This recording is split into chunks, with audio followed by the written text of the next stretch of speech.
Afterparty is what happens when Night School Studios think, what if we had two characters called Milo and Lola, who feel they shouldn't have gone to hell, want to escape, and decide to challenge Lucifer himself to a drinking contest.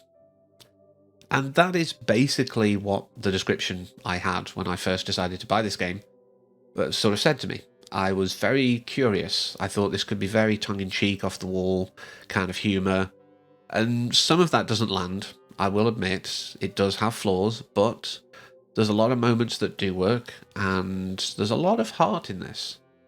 This is again one of those things that I went in with so low expectations that it would have been hard for it to completely shatter those. But what I got was a very interesting analysis of the human condition, yes, of course, but also the nature of friendship, the things that we hide from each other, the things we hide from ourselves, the way that tiny actions can actually have long-reaching consequences, and even the fact that trusting certain people might not be the best solution because they have other allegiances, and you will always be fighting in them for like who they prefer to go for, who they will support more. This has such a stellar voice cast, and I think it would be a disservice to do what I normally do and just give 3 or 4 names. I think everyone here did a really good job. The audio was a bit wonky at times. There were moments where it kind of didn't seem to flow naturally, but mostly it was fine. And like I say, the performances themselves were great. The music was fun. But the real gimmick here is the drinks. So you're going around hell and you're speaking to different people, or well, demons, I suppose, trying to sort of figure out how to get into the party and then to challenge Satan. He wants you to get a steal from his siblings. So you're going around and you'll need to engage in conversation with these people. And depending who they are, they might react to different things.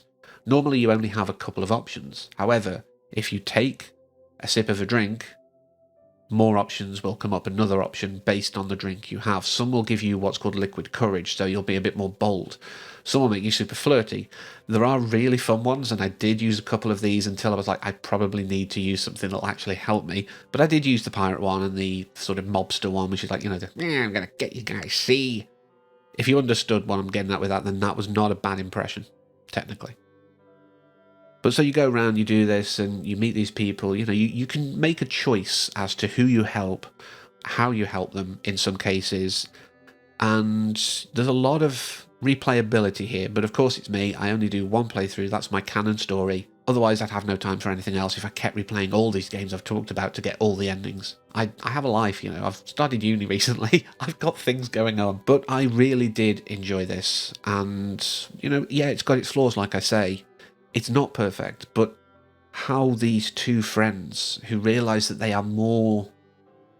I don't know, a lot of the reason they're together is because of convenience. They were outcasts, they were the weirdos, and it was easy for them to just glom onto each other and not really think about it.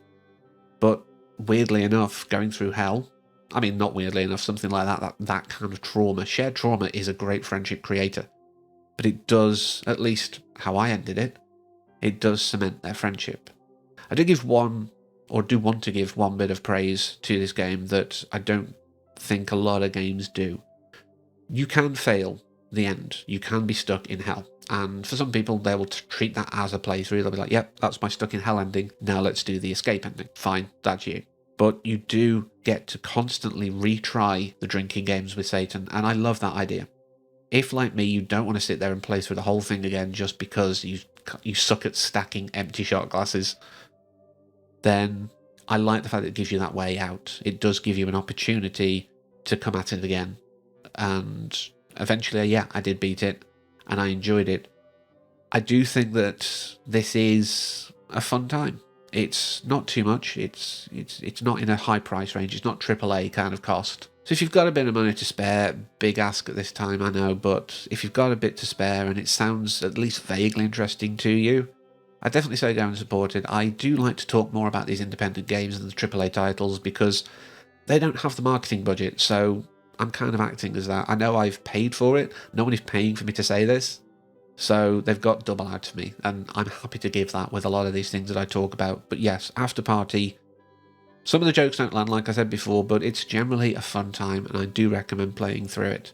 But that's all I want to talk about for today, so thank you very much for joining me, as always, and until next time, take care. And don't get trapped in hell. Be a good person.